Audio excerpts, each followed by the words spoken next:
one of the things the existentialists would say is, what's the relationship between mental health and responsibility?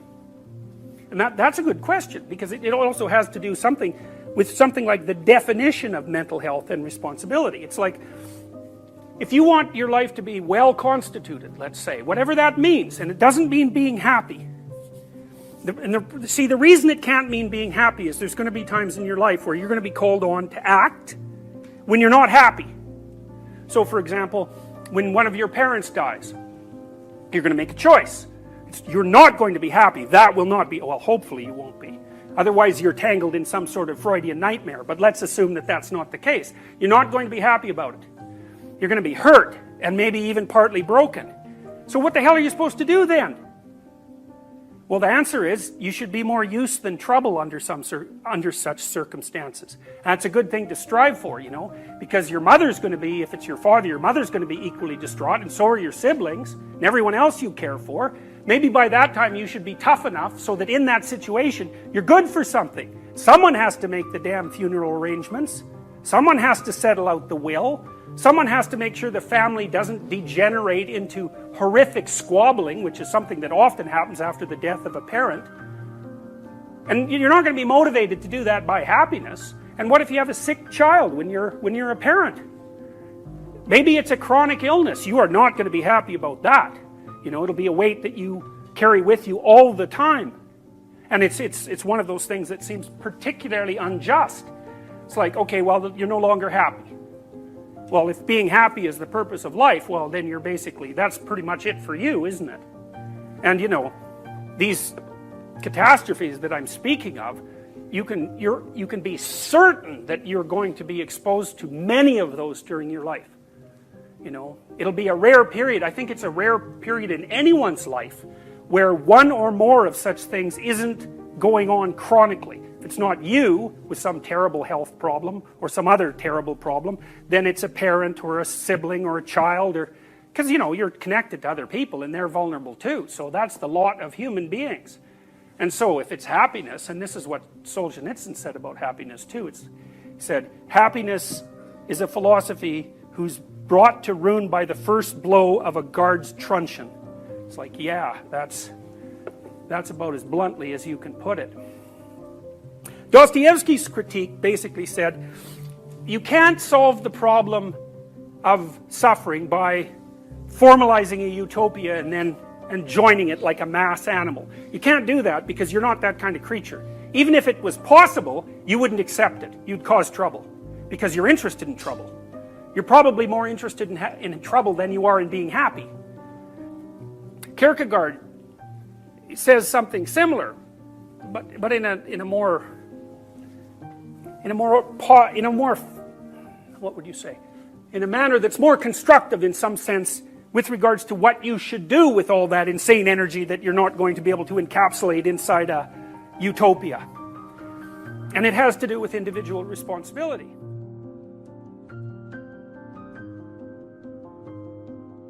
I think at least part of it is the complexity of our society. It isn't certain how the future is going to lay itself out, and it isn't certain that what you knew in the past is going to be sufficient for you to move forward into the future. So there's lots of opportunity, but it's very complex. And it's not easy to keep up in our world. You know, like if you look around the world, you might think, well, the happiest people are those where the standard of living is the highest. That's actually not the case. Right. And you think, okay, but why wouldn't that be the case? It's like, what do you want? Malaria and death at 40? Obviously not.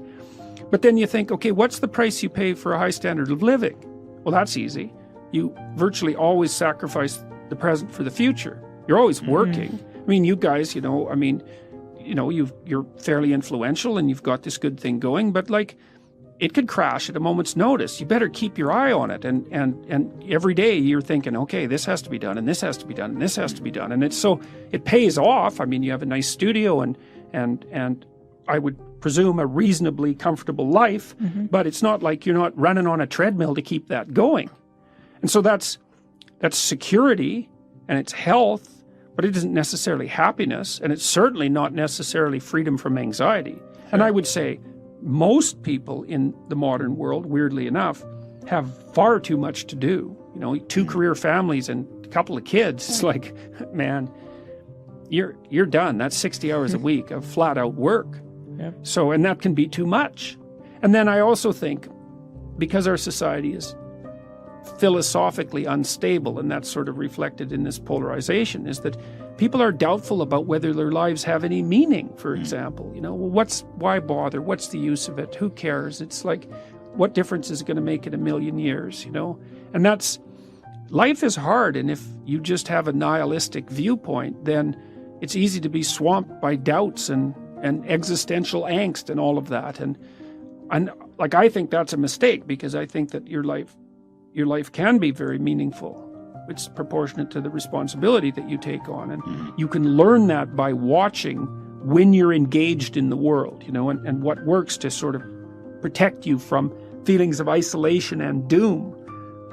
You know, and a lot of the lectures I have on YouTube are about exactly that. Positive emotion is associated with movement forward. Like, if you're where you want to be and things are going well, then your behavior should be activated so that you go and get things. Now, one of the negative consequences of that is that if you're really in a good mood, really happy, you're going to be impulsive and make mistakes. You know, because you hear these dough-headed, that's a very minor word, people who are always pushing happiness as the key measure for successful existence. It's so ill-informed that it's embarrassing that even happens. Positive emotion makes people impulsive. Maniacs, for example, which is really, that's mania, right? Bipolar disorder. If you're manic, you're one happy person.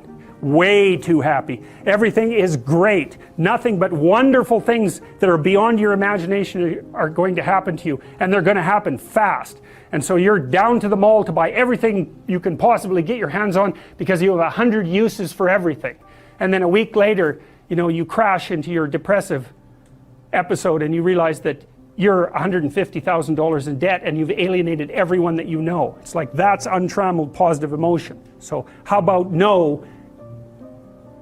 A peer index of positive emotion is no way of determining whether or not a system is working properly, even your own system. You need a balance between positive and negative emotions. Plus, positive emotions are absolutely exhausting, because if you're in a manic episode, it's like, it's time to get everything good right now. Fine, but you won't sleep for a week, and then you die because you just burned yourself to a crisp. And so to be overwhelmingly enthusiastic about everything sounds like a real blast, and I've seen full-blown manics and they're having plenty of fun, but it is not a pleasant thing to behold. They're just all over the place, and you know, yeah, it's really not good. It's really not good. You need a balance between these two systems, because the whole world isn't explored territory bursting with nothing but promise. That's not the world. The world is that in a bounded space, a little bit, with an absolute horror show going out around the periphery. And both systems need to be active in order to keep you balanced. People do, unfortunately, sustain damage sometimes to the left prefrontal cortex, responsible for positive emotion, or the right prefrontal cortex, responsible for negative emotion. And if you sustain right hemisphere prefrontal damage, it makes you inappropriately happy and impulsive, and your life just goes, you just spiral downhill, because you make nothing but impulsive decisions. And you know what the real world consequence of that is? You know, you get drunk and be impulsive for one night, you can learn what the bloody consequences of that are. So usually, often, people pursue local pleasure because that's the best they can imagine. It's the best they've been taught. They don't see another alternative. So it can be ignorance. It can be they don't want to adopt the responsibility, because part of the problem with working at every level of the hierarchy simultaneously is that it's like dancing to a very complex waltz, let's say. You have to be paying attention to a very large number of things simultaneously and doing things right. It requires responsibility. And so, you know, it's a pain. It's a weight. Part of the reason people drink alcohol is to get rid of their responsibility. I mean, that's, you know, you hear people drink because they have problems. It's like, yeah, no. Some people drink because they're anxious, and alcoholics drink because they're in withdrawal. But young people drink because they're sick and tired of being responsible, because it's annoying. It's like, so I'll drink enough, I won't care about the medium to long-term consequences, because alcohol, that's exactly what alcohol does. It doesn't make you ignorant of the medium to long-term consequences, but it makes you not care about them. And partly it's because it dampens anxiety. So it dampens anxiety, leaves your positive emotion circuits intact, so then you can go out there and do stupid fun things. And that's like, that's a party, really. Let's go do stupid fun things. That's a party. But the medium to long-term consequences are, it's risky. It doesn't mean you shouldn't do it, but it's risky. So, yeah, they don't know better. That's the answer, I would say.